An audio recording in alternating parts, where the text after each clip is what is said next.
Greetings to everyone. Welcome back with our continuation of transistor biasing. In last topic हमने discuss किया था कि किस तरीके से हम ट्रांजिस्टर को स्टेबल कर सकते हैं with the help of this fixed bias method. ठीक है, इसमें रेजिस्टेंस हमने बेस पर लगाया था. उसके बाद तीन चीज़ें हमने निकाली, एक करंट आईसी, एक आईबी और वीसी. ठीक है, हर बार यही प्रोसेस चलने वाला है कि बेस करंट निकालेंगे, हम आईसी निकालेंगे, वीसी निकालेंगे, फिर ये देखेंगे कि ये टेम्परेचर के साथ चेंज ना हो, ऐसी कंडीशन आ जाए. ठीक है, और अगर हम ट्रांजिस्टर को रिप्लेस करें तब भी उसमें कोई चेंज ना हो. तो ये तीनों चीज़ें हर बार निकालनी हैं और इस तरीके से हमने इसको फॉलो आउट करना है. ठीक है, तो आज हम डिस्कस करेंगे. नेक्स्ट आपका टॉपिक है बायसिंग के लिए second method, that is known as biasing with resistance method, feedback resistor method. Feedback resistor method.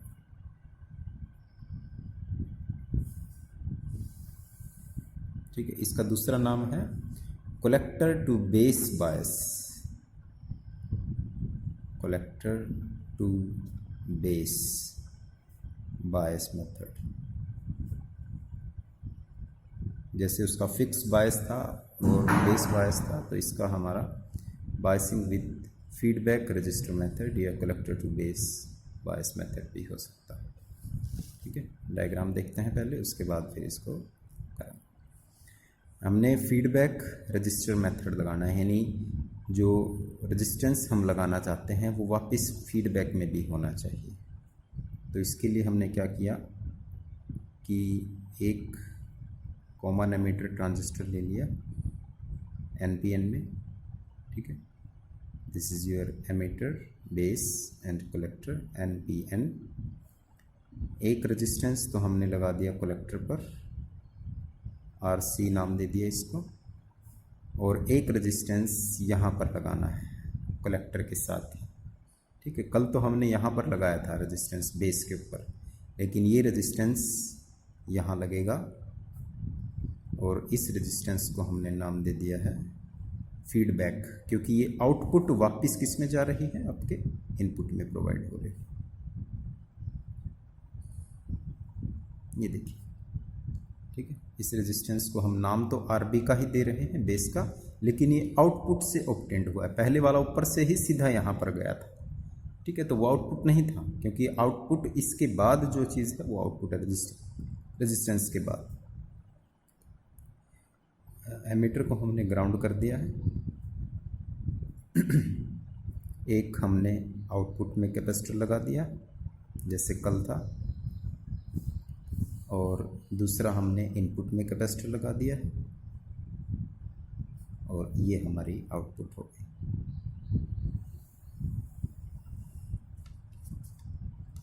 इन दोनों पॉइंट्स के बीच में हम वी आउट को लेंगे प्लस माइनस. ठीक है, और यहाँ पर हम इनपुट प्रोवाइड करते हैं we I. C1 capacitor, C2 capacitor, और क्योंकि ये कलेक्टर की है तो यहाँ पर हमने प्रोवाइड कर दिया प्लस VCC. ठीक है, हर बार यहीं पर हम इसको प्रोवाइड करते हैं. पहले तो ये VCC कल इसके साथ और फिर बेस में था, लेकिन अब आउटपुट वाला पार्ट इसके अंदर चला गया है.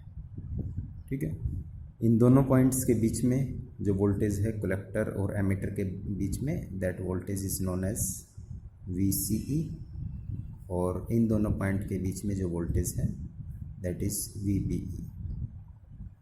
ठीक है, ये देखिए, ये दोनों पॉइंट्स और ये दोनों पॉइंट.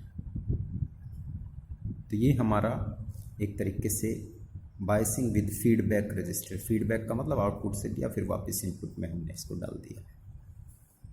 ठीक है, C1 का काम इनपुट के अंदर अगर कोई DC सिग्नल है उसको आगे नहीं जाने देगा, C2 का काम आउटपुट में कोई DC सिग्नल है वो आगे नहीं जाने देगा। बाकी ये चीज़ बायसिंग के लिए यूज़ होती है जो हम यहाँ पर रेजिस्टेंस या वोल्टेज लगाते हैं। तो आज हम RB को यहाँ पर लगा रहे हैं, ठीक है। तो कल ही की तरह 3 चीज़ें ध्यान में रखनी है। IB कैलकुलेट करते हैं हम, IC कैलकुलेट करते हैं और VCE, ये 3 चीज़ें हमने कैलकुलेट करनी होती हैं। तो पहले इनपुट के अंदर किरचॉफ्स लॉ लगाएंगे, फिर आउटपुट में किरचॉफ्स लॉ लगाएंगे। अब ध्यान से देखें, यहाँ पर करंट आ रहा है IC का, ठीक है। जैसे ही यहाँ पर करंट आ गया, अब वो बेस के अंदर भी जा रहा है, तो ये करंट हो गया IC प्लस IB बेस, ठीक है। यहाँ पर जो करंट आ रहा है अब इस पॉइंट पर वो IC प्लस IB हो गया, और ये करंट सिर्फ कौन सा है, बेस का करंट है। ये वोल्टेज VBE, ये वोल्टेज VCE। अब आउटपुट में अप्लाई करते हैं Kirchhoff's law. Applying Kirchhoff's law इन इनपुट लूप, ठीक है। अब इनपुट लूप का मतलब है हम इस तरीके से फॉलो आउट हो रहे हैं, ये लिया और इस तरीके से, ठीक है। तो सबसे पहले ये करंट हो गया, ये करंट कौन सा हो गया, IC प्लस IB, और इसका रेजिस्टेंस कौन सा है, RC प्लस, फिर हम कहाँ गए, इसकी तरफ गए, IB RB प्लस, फिर कौन सी वोल्टेज आ गई, VBE। फिर हम ऊपर की तरफ जाएंगे तो वोल्टेज कौन सी होगी, VCC, यानी कि इसको आप या तो माइनस VCC लिख लो या इक्वल टू VCC कर दो, एक ही बात है, ठीक है। माइनस VCC करके इक्वल टू 0 कर सकते हैं जैसे कल किया था, या माइनस VCC करके हम इसको दूसरी तरफ ले गए, ठीक है। तो ये इनपुट में हमने किरचॉफ्स लॉ लगा दिया। तो यहाँ से हम बेस करंट को फाइंड आउट करने वाले हैं। तो VCC this is equal to, base current यहाँ भी है और यहाँ भी है, तो हम इसको सॉल्व कर लेते हैं थोड़ा सा। VBE as it is plus, इसको ब्रैकेट से मल्टीप्लाई कर दिया, ICRC प्लस बेस करंट, ये भी बेस करंट, तो यहाँ कॉमन ले लिया इसको, और ये हो गया RB प्लस RC, ठीक है। अब इसकी वैल्यू फाइंड आउट कर दो, तो ये हो गया VCC minus VBE minus ICRC, ये दोनों टर्म उधर चली गई, डिवाइडेड बाय ये वैल्यू RB प्लस RC, ठीक है। और ये किसकी वैल्यू आ गई हमारे पास, this is the value of base current, equation number 1। Input loop के लिए हमने बेस करंट को फाइंड आउट कर लिया है, ठीक है। अब आउटपुट लूप में इसको लगा देते हैं। आउटपुट इस तरीके से है, applying Kirchhoff's law, applying Kirchhoff's law in output circuit, ठीक है।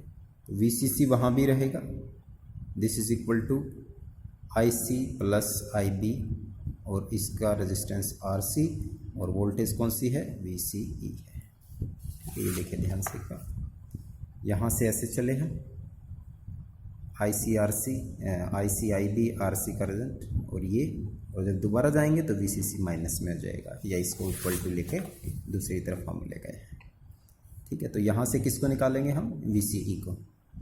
तो VCE कितना हो गया हमारे पास, this is equal to IC plus IB, sorry दूसरी तरफ चला जाएगा ना, तो ये तो माइनस का हो जाएगा, तो इसको मैं लिख रहा हूँ VCC माइनस ICRB इंटू में RC। और क्योंकि बेस करंट नेग्लिजिबल होता है, IB is very much less than IC, so इसको नेगलेक्ट कर सकते हैं। तो VCE की value approximate equal to VCC minus ICRC हो जाएगी, इक्वेशन नंबर 2। और ये हर बार वही वैल्यू आएगी जो हम एम्पलीफायर के लिए आउटपुट सर्किट में यूज़ करते हैं। ठीक है, अगर हम इस वैल्यू को VC की इस वैल्यू को इक्वेशन नंबर में यहाँ पर पुट कर दें, ठीक है, तो हम VCC माइनस RC, ये देखिए ये और ये एक साथ लिख सकते हैं हम, और यहाँ पर ये टर्म है हमारे पास, तो इसकी जगह क्या लिख सकते हैं, this one, using equation 2 in 1। इस टर्म की जगह VC लिखना है, तो बेस करंट IB क्या हो गया हमारा, VCE लिख दिया हमने, minus VBE divided by RC plus RB as it is है हमारे पास। इक्वेशन नंबर 3 आ गई, यानी कि हमने बेस करंट को भी VBE और VCE की टर्म्स में रिप्रेजेंट कर दिया है। अब देखते हैं कि ये किस तरीके से, एक तो टेम्परेचर के अगेंस्ट और दूसरा ट्रांजिस्टर रिप्लेसमेंट के अगेंस्ट काम कर सकता है। ट्रांजिस्टर रिप्लेसमेंट कैसे हो सकती है इनमें, ठीक है।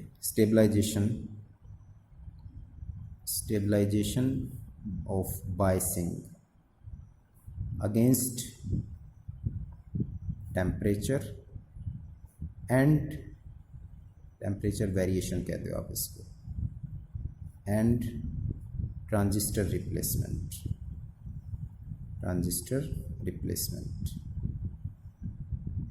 ठीक है, कैसे इसके अगेंस्ट ये काम करता है। अब ध्यान से देखना, जब भी टेम्परेचर इंक्रीज होता है, टेम्परेचर इंक्रीज,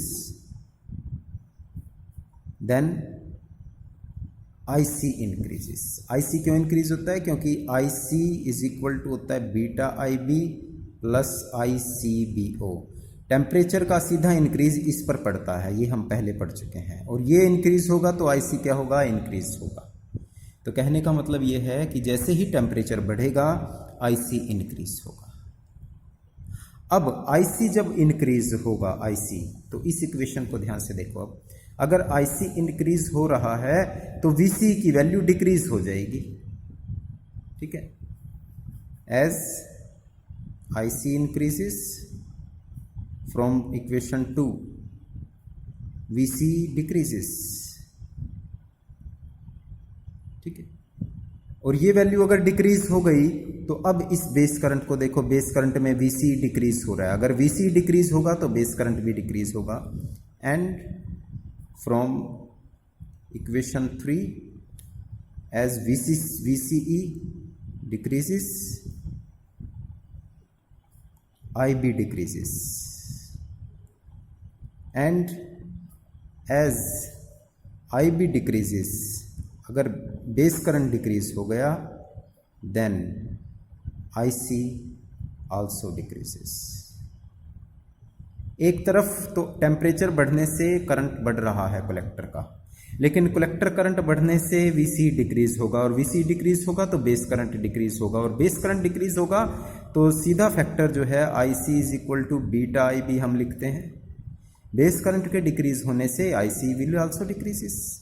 तो एक तरफ इंक्रीज हो रहा है टेम्परेचर के इंक्रीज होने से, लेकिन वही चीज उस चीज को डिक्रीज भी कर रही है, यानी कलेक्टर करंट बढ़ने के साथ साथ डिक्रीज भी हो रहा है, which in turn decrease of IC and temperature changes will oppose itself, तो अपने आप ही वो IC के बढ़ने का अपोज भी कर रहा है। तो इसका मतलब ये हो गया कि अगर हम बेस को यहाँ पर रेजिस्टेंस लगा देते हैं, बेस का रेजिस्टेंस यहाँ लगा देते हैं कलेक्टर के बाद, तो उसमें टेम्परेचर इंक्रीज का कोई फर्क नहीं पड़ता, क्योंकि ये सारे इक्वेशंस यहाँ से इस चीज़ को इंडिकेट कर रही हैं कि अपने आप ही वो उस चीज़ को कंट्रोल कर लेंगे, ठीक है। टेम्परेचर इंक्रीजेस को तो हमने यहाँ पर देख लिया। अब बात करते हैं कि जब हम ट्रांजिस्टर को रिप्लेस करें, ट्रांजिस्टर को रिप्लेसमेंट की बात आए तो हमें तीनों चीज़ें निकालनी पड़ेगी। And when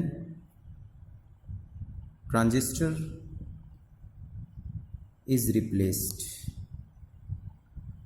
replaced by other then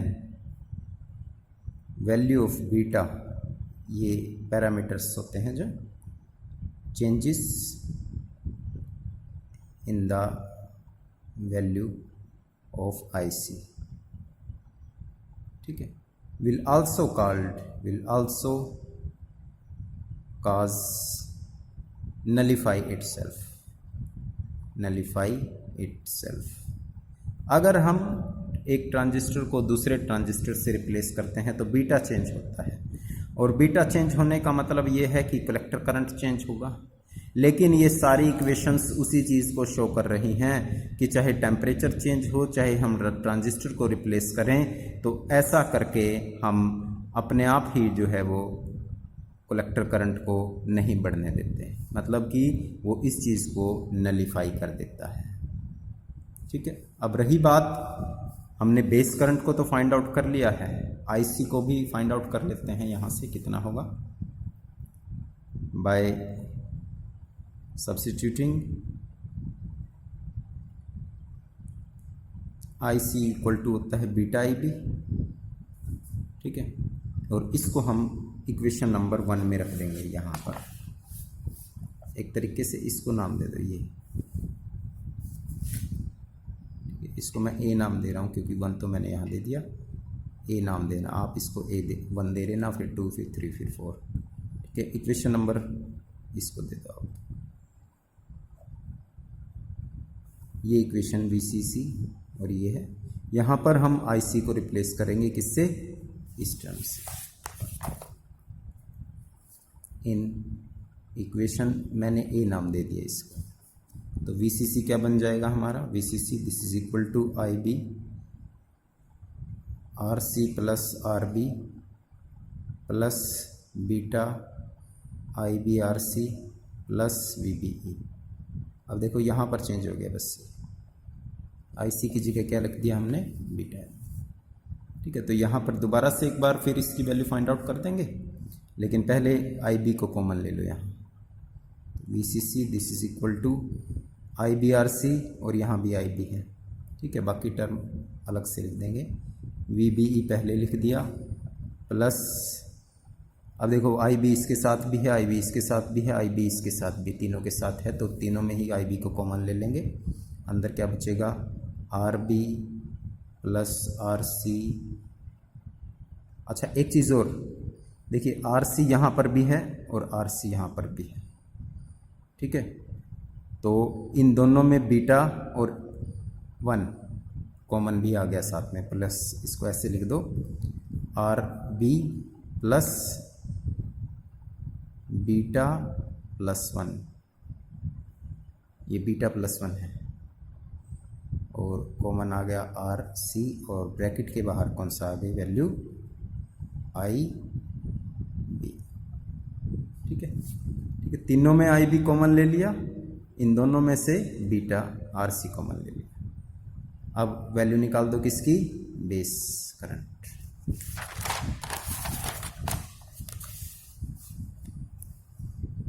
IB this is equal to VCC minus VBE divided by RB plus beta plus 1 RC। Equation number आपकी 3 या 4 जो भी है वो नाम दे लेना है इसको। बेस करंट आ गया, ठीक है। लेकिन अब आप फिर दोबारा से यहाँ देख सकते हैं VCC के कंपैरिजन में ये नेग्लिजिबल है, as VCC is greater than VBE and also beta की वैल्यू भी 1 से बहुत ज़्यादा होती है, ठीक है। तो इसकी जगह तो हम सीधा यही लिख देंगे और बीटा प्लस 1 की जगह सिर्फ बीटा लिख देंगे। Therefore beta plus 1 equal to beta and VCC minus VBE approximate VCC हो गया। दोनों चेंज कर दो इसमें, तो ये हो गया VCC over RB plus beta RC। Question number 5। Base current को हमने निकाल दिया, और अगर कलेक्टर करंट भी निकालना है तो IC इज इक्वल टू क्या होता है, बीटा IB, बीटा से मल्टीप्लाई कर दो, therefore IC equal to beta VCC over RB plus beta RC. So this is the value of IC. ठीक है। अगर हमें VCE भी निकालना है, then using IC in equation number जो आपकी यहाँ पर है, VC निकाला था ना हमने, ये रहा, ठीक है। इस इक्वेशन में आप इसको सीधा यूज़ करो 2 में और IC की वैल्यू पुट कर दो, VCE भी आ जाएगा। We can find using IC in equation number, आपको कितना दे रखा है ये 2, वी कैन फाइंड VC। तो तीनों चीज़ें फाइंड आउट हो गई, IC, IB एंड IC, ठीक है। अब जैसे उसको हमने नाम दिया था फिक्स्ड बायस, इसको हमने नाम दिया है फीडबैक। जो RB कनेक्टेड है, it is noted that RB is connected between input and output, दोनों ही में कनेक्टेड है।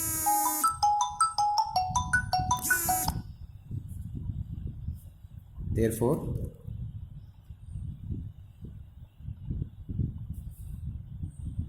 it is a feedback exist in circuit। तो एक तरीके से ये फीडबैक सर्किट के अंदर एग्जिस्ट, क्योंकि वो इनपुट और आउटपुट दोनों में, और आउटपुट वापस इनपुट में जा रही है, ठीक है। Due to this reason circuit is called voltage feedback circuit, voltage feedback circuit, ठीक है। एडवांटेजेस क्या है इसकी? It is simple, very simple, it is very simple method, because it require only one resistance,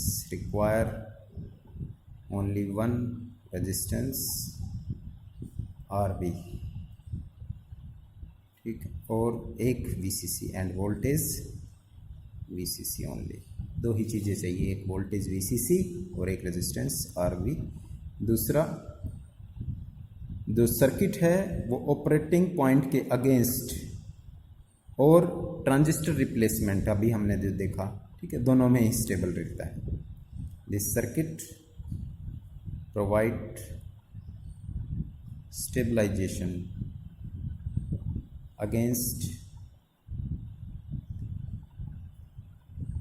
variation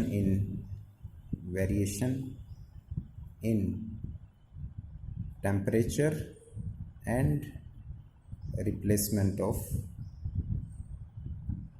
transistor,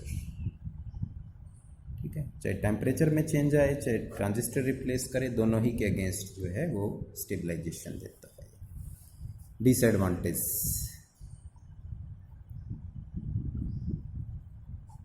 disadvantage क्या है इसकी? कि इसका जो स्टेबलाइजेशन है वो इतना ज़्यादा अच्छा भी नहीं है, ये इसकी डिसएडवांटेज है। The stabilisation of operating point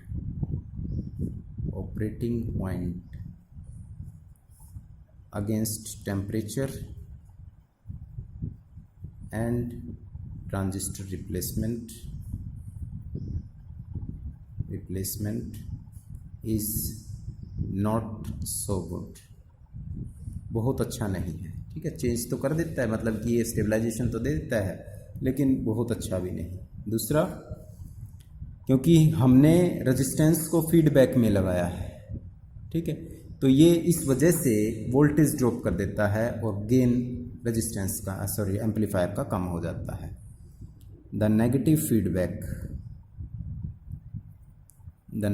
feedback is provided, इसमें नेगेटिव फीडबैक होती है बाय रेजिस्टेंस RB। ये हमने रेजिस्टेंस RB के थ्रू वापस फीडबैक किया था, लेकिन वो फीडबैक नेगेटिव है, ठीक है। Therefore voltage gain of amplifier decreases, amplifier decreases। ठीक है, तो ये इसकी डिसएडवांटेजेस हैं, दो इसकी डिसएडवांटेजेस हो गई, दो ही इसकी एडवांटेजेस। अब नेक्स्ट में हम स्टडी करेंगे biasing with the emitter resistance.